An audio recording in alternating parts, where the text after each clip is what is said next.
Nou ja, hier is die heel eerste uitsending vanuit my studeerkamer, waar ek politieke kommentaar lewer. Ek dink die groot kwessie hierdie week was definitief, of een van die groot kwessies in die Suid-Afrikaanse politiek, maar dit het self internasionaal uitgekring, is die kwessie van die vlugtelinge.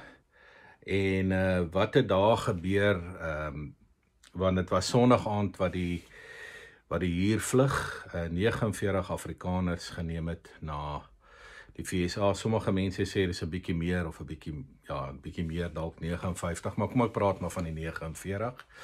En dan is die groot vraag nou, is dit vlugtelinge of nie? Dit was deel van die debat hierdie week. En hoe moet mense dit interpreteer? Wat is die standpunt van die regering van Suid-Afrika? Wat is die standpunt van Hoofstroom Media en wat sou die posisie wees van hierdie mense self? Hoe sou hulle self probeer verdedig of hoe sou, daar is ook 'n hele klomp mense op sosiale media wat die vlugtelinge verdedig. So kom ons kyk 'n bietjie. Ek dink die Suid-Afrikaanse regering se groot tema is maar die hele kwessie van of dit nie Suid-Afrika se reputasie sleg doen nie, en is dit werklik vlugtelinge, en is hier 'n sogenaamde volksmoord, en so meer. So daar's 'n paar argumente van die regering se kant af, en dit gaan baie interessant wees om te sien volgende week, hoe president Ramaphosa, as hy nou in Washington is, hierdie hele saak gaan hanteer.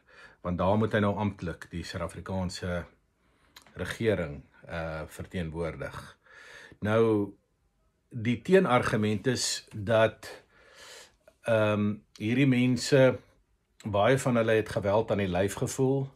Daar is 'n algemene klimaat van wetteloosheid in die land, en dan word daar hierdie lied gesing, en dat daar ook iets is so strukturele geweld, nie net fisiese geweld nie, met ander woorde, daar's 'n klimaat van geweld in die land, en daar's 'n toespitsing op minderhede, en spesifiek die Afrikaner met hierdie lied, en dan is daar natuurlik die 140 rassewette, wat eintlik ongehoord is in die wêreld vandag.